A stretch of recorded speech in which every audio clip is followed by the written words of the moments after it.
Yogendra बाशुपाल sir का please welcome on the stage sir. जोरदार तालियां।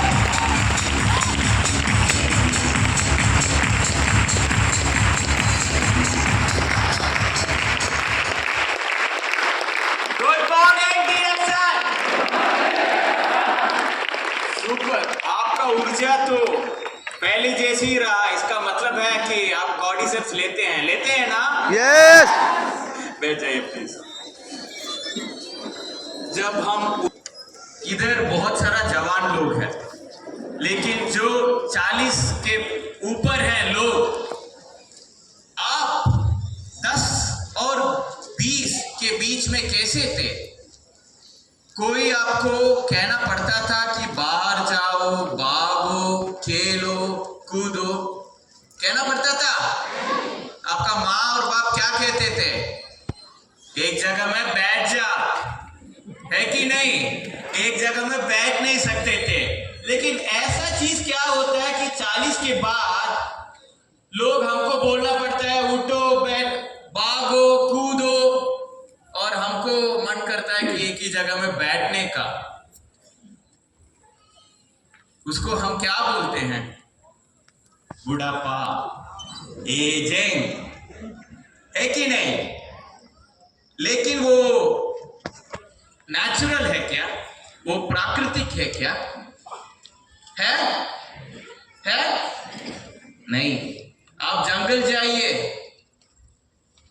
रोड पे देखिए, जहां पे भी जानवर है जो घर पे नहीं है, क्योंकि जो आजकल का जानवर घर पे है ना, वो भी बैठता ही है, लेकिन उसको छोड़ के बाहर कोई भी जानवर आप देखते हैं तो एक जगह पर बैठा रहता है क्या?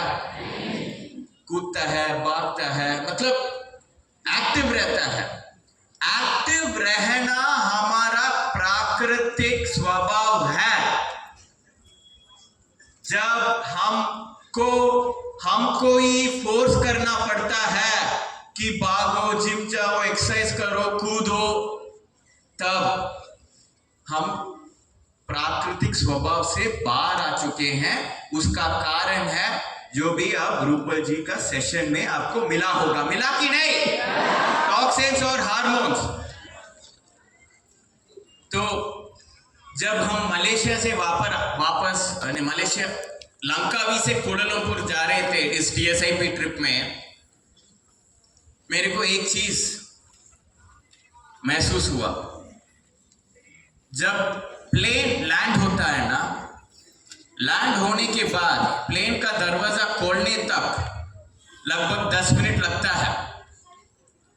तो बच्चे लोग जो हैं लैंड होते ही उठ जाते हैं, खड़े हो जाते हैं। थोड़ा मिडिल एज लोग जो हैं उसके बाद उठ जाते हैं, और सबसे बड़े लोग जो होते हैं वो लास्ट में खड़े होते हैं। तो इस बार जब लंकावी से हमने कोलालमपुर पे लैंड किया था, मुझे पता ही नहीं था। एक टाइम था मैं लास्ट प्लेन से उतरता था, बैठे रहना पसंद था। लेकिन वेद जी ने बोला कि, वेद जी पीछे थे, और उन्होंने बोला कि अरे अभी तो प्लेन लैंड हुआ है, आप खड़ा क्यों हैं? और मैं भी सोचने लगा मैं क्यों खड़ा हूं। और फिर मुझे महसूस हुआ कि अरे मैं तो 20 कॉर्डिसेप्स लेके प्लेन में बैठा था, ज्यादा देर बैठ नहीं पाता हूं, बच्चे बन जाता हूं, क्या करें। तो आप सबको मालूम है कि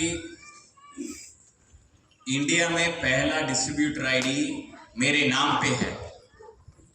मेरा नहीं है, मेरा नाम पे है, क्योंकि वो कृपा और ब्लेसिंग माता और पिता का था।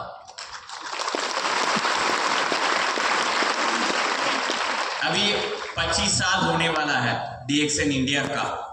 इससे पहले कभी कहीं मुझे देखा है आपने? नहीं देखा है।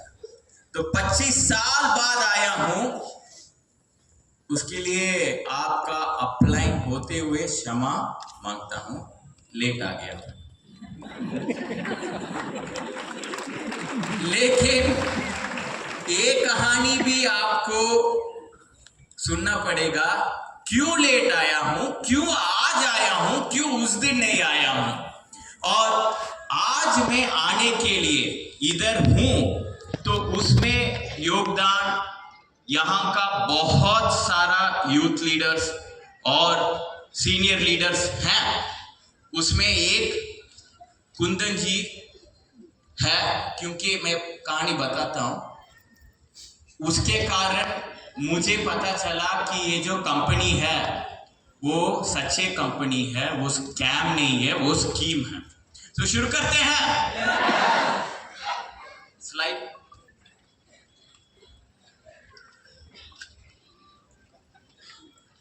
तो नेक्स्ट। तो 2000 में डीएक्सन आया था, घर में मेंबरशिप आया था, बिजनेस आया था, प्रोडक्ट्स आया था। तो मैंने क्या किया, जब माता और पिता ये मुझे दिया था और बोला था, पहले मेरे इस कॉलेज के दोस्तों को जाके बोला कि ऐसा एक प्रोडक्ट है, अच्छा है, मेरी माँ डॉक्टर है, हॉस्पिटल चलाते थे, उसको बंद करके ये प्रमोट कर रहे हैं, और ये बिजनेस भी बहुत अच्छा है, ये इसमें बहुत सारा लोग इसके बजाय उनका फाइनेंशियल फ्रीडम मिल रहा है। तो मेरे दोस्तों ने क्या कहा, दोस्ते आपको पता है कॉलेज का दोस्तों सब हरामी और कमीने होते हैं।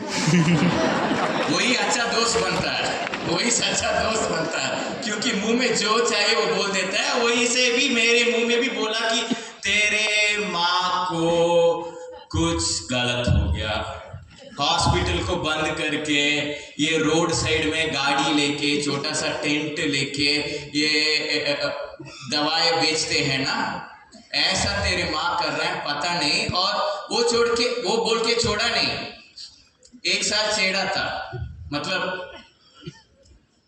आज क्या बिकने आए हो, आज किसको टोपी लगाने वाले हो, है ना। तो मैं क्या किया, ये तो ये मेरा फ्रेंड का सर्कल है। तो मैंने माता और पिता को बोला, देखिए मुझे पता नहीं आप क्या कर रहे हैं, क्यों कर रहे हैं, मैं तो बड़ा साइंटिफिक आदमी हूं, मैं इंजीनियर हूं, और माँ आप बोल रहे थे कि आयुर्वेदा लिवर को स्पॉइल करता है, 10 साल पहले मैं सुना हूं, और आज आपका हॉस्पिटल बंद करके ये गैनोडर्मा, स्पिरुलिना ये सब आप दे रहे हैं। माँ ने बोला कि देखो मैं देखा हुआ हूं उसका इफेक्ट, सिर्फ मैं नहीं, हमारा अपलाइन डॉक्टर क्लैरेंस, उनका कॉलेज का क्लासमेट थे, बहुत सारा डॉक्टर्स, मैंने टेस्ट करके रिसर्च करके ही मैं इसको प्रमोट करने के लिए आया हूं। लेकिन मुझे यकीन नहीं था, जड़ी बूटी बिना साइंस के, बिना रिसर्च के, ट्रेडिशनल मतलब पुराना जो काम नहीं करता, मॉडर्न मतलब नया काम करता है, साइंस है, यही मेरा सोच था। तो प्रोडक्ट को इनकार किया, कभी नहीं लिया, और आपने देखा फर्क नहीं लिया, उम्र होते जा रहा था, थोड़े ज्यादा ही लेना शुरू किया, उम्र कम होने शुरू हुए। और उसी तरह मेरे पापा को मैंने बोला कि ये देखो, ये जो है ना, ये मार्केटिंग प्लान, ये मुझे स्कैम जैसा लग रहा है, आप क्यों ये कर रहे हैं, आप क्यों ऐसे सबको बोल रहे हैं कि ऐसा पैसा कर सकते हैं। तो पापा ने बोला, देखो बेटा, मैं इकोनॉमिस्ट हूं, 20 साल से इस इंडस्ट्री के बारे में पढ़ा हूं, और ये सब इंडस्ट्री में अच्छे लोग हैं, बुरे लोग हैं, और वो ये हर इंडस्ट्री में होता है, अच्छे लोग होते हैं, बुरे लोग होते हैं, अच्छे कंपनी होते हैं, बुरे कंपनी होते हैं, और मैंने मेरा रिसर्च किए हैं, ये कंपनी अच्छा है, ये मार्केटिंग प्लान सच्चा है। अब जब आपके ऑलरेडी बोल दिया ना, घर वालों और उसमें स्पेसिफिकली माता और पिता कुछ बोलते हैं तो जवानी में क्या लगता है, कुछ बुढ़े लोग कुछ बोल रहे हैं, उनको पता ही नहीं है इस दुनिया के बारे में, उनका दिमाग खो चुके हैं। ऐसे ही मैं भी सोचा और बोला कि पापा नहीं, मैं मेरे रास्ते पे जाऊंगा। तो पापा गुस्सा हुआ, प्रोफेसर गुस्सा होता है स्टेज पे, हाँ हाँ, वो गुस्सा सिर्फ नकली गुस्सा है, आपको मोटिवेट करने के लिए। क्योंकि घर में जब मैंने ये बोला था गुस्सा नहीं हुआ, उन्होंने बोला कि जो चाहिए करो, इसीलिए तो मैं ये बिजनेस शुरू किया हूँ, इसीलिए तो मैं डीएक्सएन कर रहा हूँ, इसीलिए तो 13 नंबर पहला डाला हुआ हूँ, जो चाहिए करो। तुझे हेयर कट करना है, सबसे बड़ा बार्बर बनो, सबसे बेहतर बार्बर बनो, जो भी करना है सबसे बेहतर करो, मेरा सपोर्ट है। तो ये आशीर्वाद दिया। उसके बाद मैंने 2005 इंडिया में स्टार्टअप सुने हुए हैं, हाँ, एंटरप्रेन्योर सुने हुए हैं आप सब? क्या है, आप डिस्ट्रीब्यूटर है, नेटवर्क मार्केटिंग एजेंट है, डायरेक्ट सेलर्स है, छोटी मात्रा में वो सब आप है। लेकिन सबसे बड़ा क्या है, एंटरप्रेन्योर। ये आपका बिजनेस चलाने के लिए आए हैं, आप भी एंटरप्रेन्योर ही है। और जब तक आपको ये एहसास नहीं होगा कि आप एंटरप्रेन्योर है और आपका बिजनेस चला रहे हैं, आपका सफलता बड़ा नहीं होगा। तो स्टार्टअप आज सब लोग सुने हुए हैं। 2005 में सबसे पहला startup, one of the earliest startups मेरा था, मैं और मेरे कॉलेज के दोस्त, मैं बीबी भी था। हाँ, एक सवाल है, इस फोटो और मुझ में अब कौन जवान दिखता है? तो जब हमने शुरू किया था, हमने शुरू किया था हमारे बेडरूम से 2 लैपटॉप के साथ। 10 साल में ऑनलाइन में one of the biggest company हो गए थे। हम 1000 एम्प्लॉइज ऑल अक्रॉस इंडिया, हमारा टीम थे। ये सब आप ऑनलाइन जाके, सब मेरा लाइफ पब्लिक है, आप जब जो भी चाहिए आप जाके आप नेट में फाइंड आउट कर सकते हैं। और एम्प्लॉइज मतलब मैं सिर्फ आईआईटी का फ्रेशर्स, बिच पिलानी का फ्रेशर्स, आईआईएम का फ्रेशर्स, आईएसबी का फ्रेशर्स, सिर्फ उनको हायर करता था। और जो हमने उस टाइम पे हायर करके, ट्रेन करके, मेंटर करके बड़े हुए हैं, आजकल टॉप 100 कंपनीज वर्ल्ड में वो अच्छे पोजीशन में है। गूगल पे भी हमारा टीम, हमारा कंपनी से जो गए थे, उनका बड़ा योगदान है इंडिया में गूगल पे लॉन्च होने के लिए। तो इस स्थिति में इस साल, उस साल 2050 में हमारा लगभग मंथली टर्नओवर 30 to 40 करोड़ था मंथली। तो पहुंच गया ना, हम सब काम कर रहे हैं एक जगह पहुंचने के लिए, है कि नहीं? तो ये सब सुन के आपका मन में क्या होगा कि पहुंच गया बंदा, है कि नहीं? बाहर से देखने वाले क्या सोचेंगे देख के, अरे यार ये तो पहुंच गया, है कि नहीं? मैं भी ऐसे ही सोच रहा था। और ये जो मेरा एक्सपीरियंस है बाहर का बिजनेस, एक आदमी से 1000 आदमी तक लेके जाने का, और आज जो मेरा डीएक्सएन बिजनेस में एक्सपीरियंस है, दोनों से बहुत सारा सीख मिला है। और नेक्स्ट स्लाइड। ये भी है हमारा एक्चुअली नॉट जस्ट पैसा या टीम, हम 7 स्टेट टूरिज्म डिपार्टमेंट कॉर्पोरेशन का ऑनलाइन होम स्टे पार्टनर थे।